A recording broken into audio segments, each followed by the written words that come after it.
എന്റെ പ്രിയപ്പെട്ട സഹോദരങ്ങളെ, സന്തോഷത്തിന്റെ പുറകിൽ ദുഃഖവുമുണ്ട്, ദുഃഖത്തിന്റെ പുറകിൽ സന്തോഷവുമുണ്ട്. ഇബ്നു അബ്ബാസ് റളിയല്ലാഹു തആല ഹദീസ് കാണാം. അതുകൊണ്ട് എന്റെ പ്രിയപ്പെട്ട സഹോദരങ്ങളോട്, സഹോദരിമാരോട് അള്ളാഹുവിനെ ഏൽപ്പിക്കാനുള്ള ഒരു മനസ്സുണ്ടായാൽ, ആ അള്ളാഹുവിനെ ഏൽപ്പിക്കാനുള്ള ഒരു മനസ്സ് നമുക്ക് ഉണ്ടായി കഴിഞ്ഞാൽ പിന്നെ യാതൊരു പേടിയും വേണ്ട. ഏതൊരു പേടി, എന്തിനാ നമ്മൾ ഭയപ്പെടുന്നത്? നമുക്ക് യാതൊരു ഭയവുമില്ല. അള്ളാഹിനെ നമ്മൾ അങ്ങോട്ട് മുറുകെ പിടിച്ചു കഴിഞ്ഞാൽ അല്ല മതി, അല്ല നമ്മളെ സഹായിക്കും. ഏത് പ്രയാസത്തിലും അള്ളാഹുവിന്റെ സഹായം നമുക്ക് ലഭിക്കുകയാണ്. അതുകൊണ്ട് പിഞ്ചുമക്കളുടെ ഹൃദയത്തിന്റെ അകത്ത് അള്ളയാരാണെന്ന് പറഞ്ഞു കൊടുക്ക്, അള്ളാഹുവിനെ കുറിച്ച് പഠിപ്പിച്ചു കൊടുക്ക്. മഹാനായ പ്രവാചകൻ സല്ലല്ലാഹു അലൈഹി വസല്ലമ തങ്ങൾ പറയുകയാ, അതുകൊണ്ട് തവക്കൽതു അല്ലാഹുവിനെ പരമേൽപ്പിക്കുന്നവർക്ക് അള്ളാഹു കൊടുക്കുന്ന ഒന്നാമത്തെ പ്രതിഫലം എന്തെന്നറിയുമോ?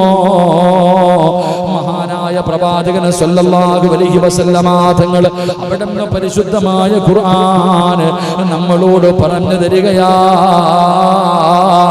ഫൈദാ അസംതും ഫതവക്കൽ അലല്ലാഹ് ഇന്നല്ലാഹ യുഹിബ്ബുൽ മുതവക്കിലീൻ. അല്ലാഹു നിന്നെ ഇഷ്ടപ്പെടുകയാണ്, അല്ലാഹുവിന്റെ സ്നേഹം നിനക്ക് ലഭിക്കുകയാണ്. 2 വമയ്യതവക്കൽ അലല്ലാഹി ഫഹുവ ഹസ്ബുഹു ഇന്നല്ലാഹ ബാലിഗു അംരി ഖദ് ജഅലല്ലാഹു ലികുല്ലി ശൈഇൻ ഖദറാ. രണ്ടാമത്തെ പ്രതിഫലം എന്റെ പ്രിയപ്പെട്ടവരെ, എല്ലാ കാര്യത്തിലും അല്ലാഹു നിനക്ക് മതിയാവുകയാണ്. നിനക്ക് പേടിയും പ്രയാസവും വേണ്ട, നിനക്ക് യാതൊരു ടെൻഷനും വേണ്ട. അല്ലാഹു നിന്റെ കൂടെയുണ്ടല്ലോ. എന്തിനാ നീ പേടിക്കുന്നത്? എന്തിനാ നീ ഭയപ്പെടുന്നത്? എന്റെ പ്രിയപ്പെട്ടവരെ, അതുകൊണ്ടാണോ ഇസ്രായേൽ സൈന്യമതാ ഫലസ്തീനിന്റെ മക്കളുടെ മുന്നിൽ പതറിപ്പോയത്? അതാ പടച്ചവര് അല്ലാഹുവേ മയ്യത്ത് കൊണ്ടുപോകുമ്പോഴും ചിരിച്ചുകൊണ്ട് കടന്നു പോയത്. അതാ പിഞ്ചുമക്കള് അല്ലാഹുവേ കുഞ്ഞുമക്കളുടെ മയ്യത്ത് കൊണ്ടുപോകുന്ന രംഗങ്ങൾ കണ്ടവരാ. പടച്ചവനെ, വാപ്പയുടെ മയ്യത്തിന്റെ പുറകെ ഓടുന്ന മക്കള്, നിലവിളിക്കുന്ന മാതാപിതാക്കള്, സർവ്വതും തകർന്നു പോകുമ്പോ കരഞ്ഞുകൊണ്ടിരിക്കുന്നവർ, ഓരോ രംഗങ്ങൾ ഞാനും നിങ്ങളും കണ്ടവരാണ്.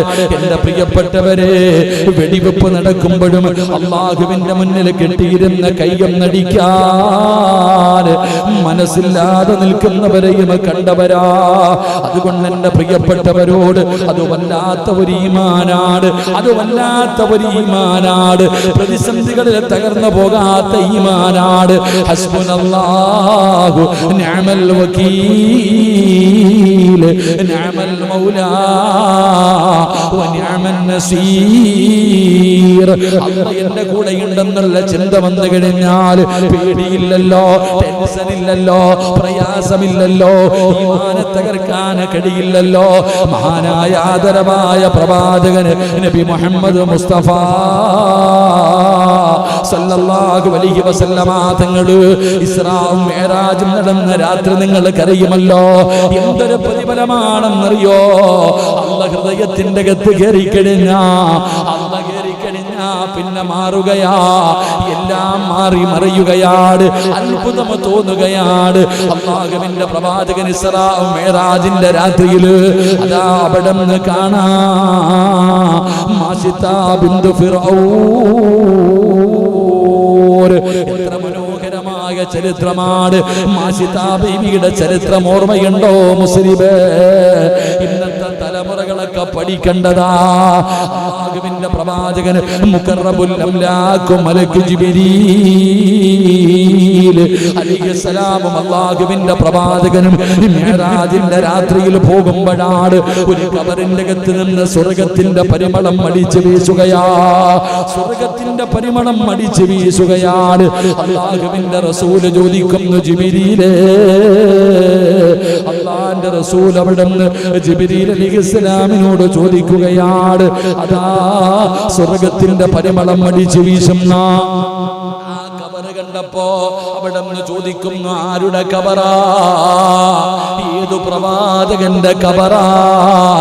ഏതു പ്രവാചകന്റെ പ്രവാചകന്റെ കബറാ. അല്ലാഹുവിന്റെ റസൂലിനോട് ജിബ്രീൽ പറയുകയാ, യാ റസൂലല്ലാഹ്,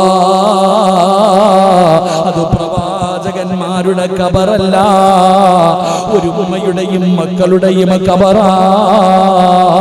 ഫിർഔനിന്റെ കൊട്ടാരത്തിന്റെ മണിയറക്കകത്ത് ഫിർഔനിന്റെ പൊന്നുമകളുടെ ജോലിക്കാരിയായ മാസിതാ ബീവിയുടെ കബറാ. അതാ മോളെ ഈമാനെന്ന് പറഞ്ഞ, അതാ ചെറുപ്പക്കാരാ, ഹൃദയത്തിന്റെ അകത്ത് അല്ല കയറി കഴിഞ്ഞാൽ, ആ അല്ലാഹുമായിട്ടൊരു ബന്ധം കയറി കഴിഞ്ഞാൽ, ഫിർഔനിന്റെ കൊട്ടാരത്തിന്റെ അകത്ത് ജീവിക്കുന്ന അവിടത്തെ ജോലിക്കാരിയായ മാസിതാ ബീവി റളിയല്ലാഹു തആല അൻഹാ അല്ലാഹുവിനെ മനസ്സിലായപ്പോ, ഹൃദയത്തിന്റെ അകത്തേക്ക് റബ്ബ് കയറി വന്നപ്പോ, മൂസാ നബി അല്ലാഹുവിനെ പഠിപ്പിച്ചു കൊടുത്തപ്പോ, അവസാനം മാസിതാ ബീവി മുസ്ലിമായെന്ന് അതാ ഫിർഔനും തന്റെ അനുയായികളും അറിയുമ്പോ, തിളച്ചിട്ട് പടച്ചവര് മാസിതാ ബീവിയെ പിടിച്ചുകൊണ്ടുവന്ന് ക്രൂര പീഡനങ്ങൾ നടത്തുകയാണ്. എന്ത് പീഡനങ്ങൾ നടത്തിയിട്ടും മാസിതാടെ ഈമാൻ തോറ്റുകൊടുത്തില്ല. അല്ലാഹ് ഹൃദയത്തിന്റെ അകത്ത് നിന്നിറങ്ങിയില്ല, അല്ലാഹ് ഹൃദയത്തിന്റെ അകത്ത് നിന്നിറങ്ങിയില്ല. അവസാനം ചെയ്തത് എന്തെന്നറിയുമോ? ഒരു വലിയ ചട്ടിക്കകത്ത് എണ്ണ തിളപ്പിച്ചിട്ട് മാസിതാ ബീവിയുടെ മക്കളെ ഓരോന്നായി കൊണ്ടുവരികയാണ്. തിളച്ചു മറിയുന്ന എണ്ണയുടെ മുകളിൽ കെട്ടി നിർത്തിയിട്ട് അവിടെ ചോദിക്കുന്നു, മാസിതാ മാറി വരുന്നുണ്ടോ? മതം മാറുന്നുണ്ടോ? അല്ലാഹുവിനെ വലിച്ചെറിയുന്നുണ്ടോ? ഇല്ലെങ്കിൽ പൊന്നാര മകളെ ഇതിനകത്തിട്ട് കരിക്കും മാസിതാ. മുസ്ലിമേ, കെട്ടിപ്പിടിച്ച് ചുംബനം കൊടുത്തിട്ട് യാത്രയാകുകയാണ്. തിളച്ചു മറിയുന്ന എണ്ണയ്ക്കകത്ത് തന്റെ പൊന്നാര മകളെ കിടന്ന് നിലവിളിക്കുകയാ. എന്നിട്ടും ഹൃദയത്തിൽ നിന്ന് അല്ല ഇറങ്ങിയില്ല. രണ്ടാമത്തെ കുഞ്ഞിനെ കൊണ്ടുവന്നു. തിളച്ചു മറിയുന്ന എണ്ണയ്ക്കകത്തിട്ട് കരിച്ച് കാണിക്കുകയാ. അപ്പോഴും ഹൃദയത്തിന്റെ അകത്ത് നിന്ന് അല്ല ഇറങ്ങിയില്ല. കാരണം അല്ലയുണ്ടല്ലോ, എന്റെ റബ്ബന്റെ കൂടെ ഉണ്ടല്ലോ. എന്തിനാ പേടിക്കുന്നത്? എന്റെ മക്കള് സ്വർഗത്തിലേക്ക് പറക്കുകയല്ലേ, ഷഹീദിന്റെ കൂലിയല്ലേ, ഷഹീദിന്റെ കൂലിയല്ലേ. അവസാനം കൊണ്ടുവരുന്നത് ആരെയെന്നറിയോ? പാല് കുടിക്കുന്ന കുഞ്ഞിനെയാ. അല്ല സഹായിച്ചതറിയണോ? അല്ല സഹായിച്ചതറിയണോ? മാസിതാ ബീവിയെ പടച്ച റബ്ബ് സഹായിച്ചത് എങ്ങനെയെന്നറിയുമോ? പാല് കുടിക്കുന്ന ചോരക്കുഞ്ഞിനെ ശത്രുക്കളെ പിടിച്ചുകൊണ്ടുവന്ന് തിളച്ചു മറിയുന്ന എണ്ണയുടെ മുകളിൽ കൊണ്ടുവന്ന് നിർത്തിയിട്ട്, മാസിതാ പാല് കുടിക്കുന്ന മകനെ നോക്കൂ മാസിതാ, എണ്ണയ്ക്കകത്തിട്ട് കരിക്കാൻ പോകുകയാ. തീരുമാനത്തിൽ മാറ്റമുണ്ടോ? തീരുമാനത്തിൽ മാറ്റമുണ്ടോ? ഒരു നിമിഷം കണ്ണങ്ങ് നിറയുകയാ. അല്ലാഹുവേ, ആദ്യത്തെ രണ്ട് മക്കളെ പോലെയല്ലല്ലോ. ഇത് പാല് കുടിക്കുന്ന മോനല്ലേ, പാല് കുടിക്കുന്ന കുഞ്ഞല്ലേ. മാസിതാ ബീവി റളിയല്ലാഹു തആല അൻഹയുടെ കണ്ണ് നിറഞ്ഞപ്പോ എല്ലാരും വിചാരിച്ച് തോറ്റുപോയെന്ന്, എല്ലാരും വിചാരിച്ച് തോറ്റുപോയെന്ന്. എങ്കിൽ ആ സമയത്ത് കരയുന്ന മാസിതാ ബീവി റളിയല്ലാഹു തആല അൻഹയോട് പാല് കുടിക്കുന്ന കുഞ്ഞ് വിളിക്കുകയാണ്, യാ ഉമ്മാ. പാല് കുടിക്കുന്ന കുഞ്ഞ് സംസാരിക്കുമോ? പിഞ്ചു കുഞ്ഞുങ്ങള് സംസാരിക്കുമോ?